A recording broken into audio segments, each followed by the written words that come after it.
Thanks everyone for the time. We're just gonna share. It's a conversation. We actually had this conversation a day before yesterday, and while we were actually having it, I typed it up on a PowerPoint, and the conversation really flows around what were our expectations, where the expectations met, and then I'll tell you when to move to the next one. Andre, where they met, what were some of the key learnings, and then we'll take turns as individuals in the partnership. I think it was an interesting journey for both of us, and we'll start with the expectations. We'll start with Mezola sharing her expectations. You can move to the next one. And then. Okay. I think when I was introduced in this partnership, I did not expect anything, but as time goes on, when we were discussing with my partner, I expected that I must learn more from the private sector, because with us, I've seen that there's a difference between the public where I'm working and also the private sector. So I wanted to know more about how are they doing their things in the private sector or in the corporate world. And when we were busy discussing with him, I've learned a lot that the corporate world, they follow the policies to the letter. They are not like us as in the public.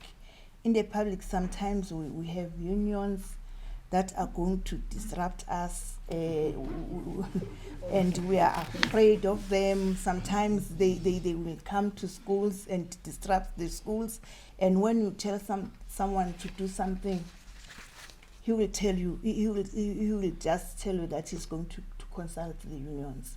So it becomes difficult for us as principals. So with them, they will always follow the policies, and if we are wrong to them, we are wrong. With us, we are so lenient as a public sector, and we need to change that.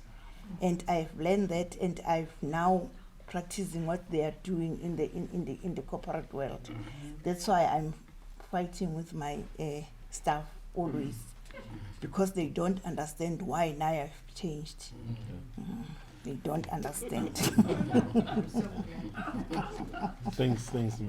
For me, I think the opportunity was to contribute to a school, and also to also, based on what she was sharing, to start working with the SMT and see where we could actually contribute with some of the principles that we learn from corporate, and see how we could make them applicable, not to change whatever they do at school, but what are some key insights that can be borrowed with the school. So those were the expectations in the beginning, and we asked ourselves a question, where the expectations met, and Mezola will also start, and then I'll follow.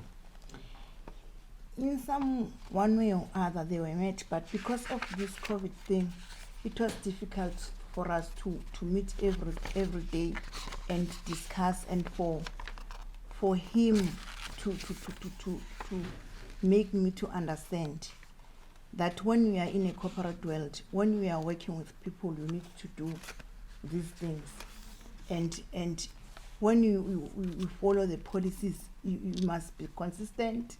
And also, you must make it a point that you don't. Sometimes, at schools, we usually have these cliques. It might happen that the clique is not made by the principal, but also the other members of the SMT. They will form cliques. They will have people that they love. They will have people that they are afraid of, to say we must do this. And at the end of the day, the school becomes dysfunctional. So now I was expecting him to assist me with that, especially. Yeah, and similar here, I think some of my expectations in terms of making contribution directly to the school because of COVID were not met. But we managed to stay in touch. We managed to give each other time to think. We also managed to share some of the insights that we learned from what you call the corporate to the school. I think also for me, there's been in the personal growth in my interaction with me, Zola, and the partnership, the different study circles that we've had, the different books, observing how each and every partnership interacts. There's just so much learning that personally for me. So from that perspective, there's a lot of growth that I have taken through in this last year. And then the next question that we asked ourselves was, what were some of the highlights of our partnership? And yeah, Mezola will share again what some of the highlights were, and then I'll share my highlights. Time to think. You know, that presentation, it makes me to be calm and to understand other people, because sometimes when you deal with people, you end up being harsh. You don't even listen to them. You don't even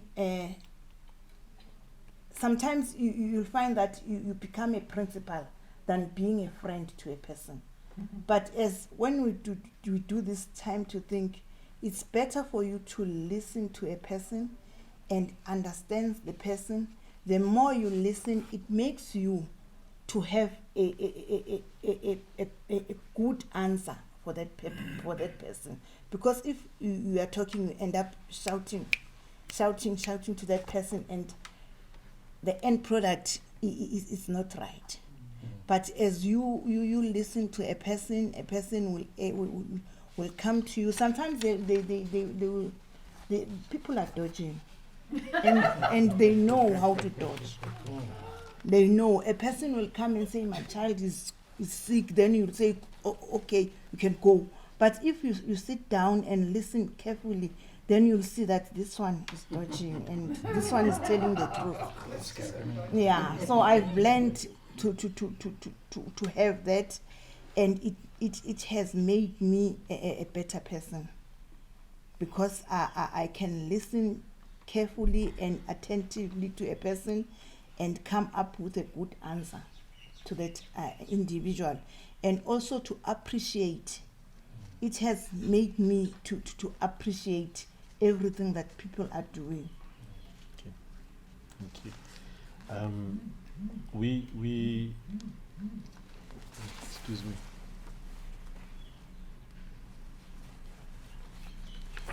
I think for me, some of the key highlights was seeing me Zola. Initially, it was a battle. She was not sure about this. I remember one time we were picking up for the time to think, and we had to meet at some garage. And the first thing I heard, Kayalami, so far, where am I gonna get the petrol? I'm like, oh.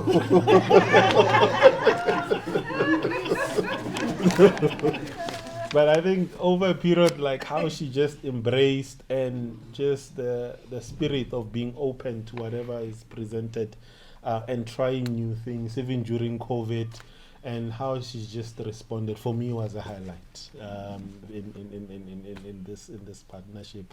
And we just kept on saying, no, mate, it will be okay. Let's just try. And I think that whole thing of saying it doesn't matter how difficult it goes.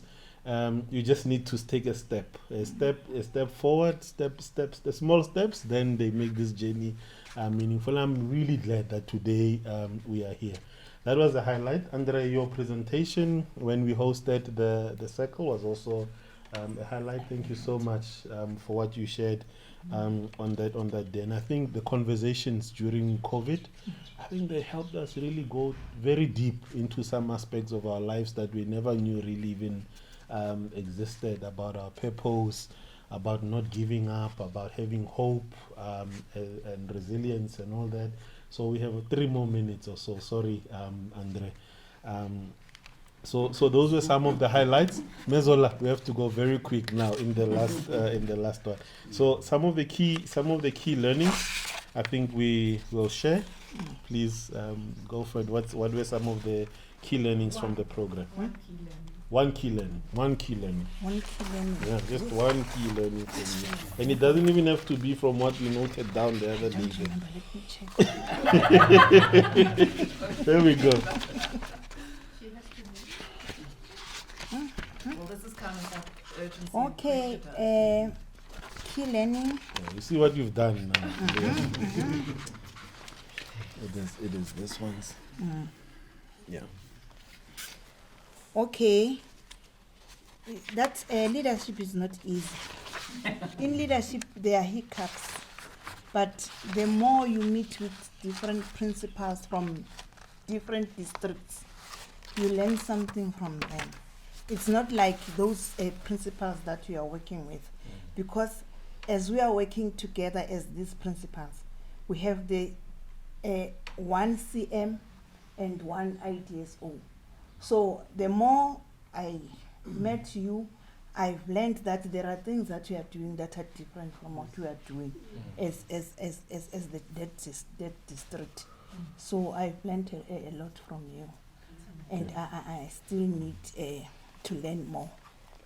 Like today, I've learned something when we're discussing outside. Thanks. And then I think we had a couple of thoughts. Of course, the time was short. The material was really useful. The structure of 70, 10, 20 was something that is really amazing. And it's something that one, I think, can apply in their own daily lives. That really, if we spend most of our time out there in the field, irrespective of what field that the field looks like, the importance of just going and studying and reading something and for individual development and having conversations. It can be a team in church, a team at work, and all. So that 70-30 principle is something that really we can apply in our lives, and it can really shift some of the aspects of we know we talk about South Africa being bad and all these things, but if you apply that, I think there's opportunities even outside the PFP space. And then I think lastly, some of the next steps of our partnerships. We wanted to do a couple of things, but I think the one is that we want to meet regularly. We will continue to meet regularly. There's a few projects that we intend to work with at the school. They want to build a kitchen. Hopefully we can assist. They want to build a playground. Hopefully we can assist there too. And then we'll continue to be soundboards for each other in terms of time to think. And yeah, that's the story that we wanted to share. Thanks to everyone.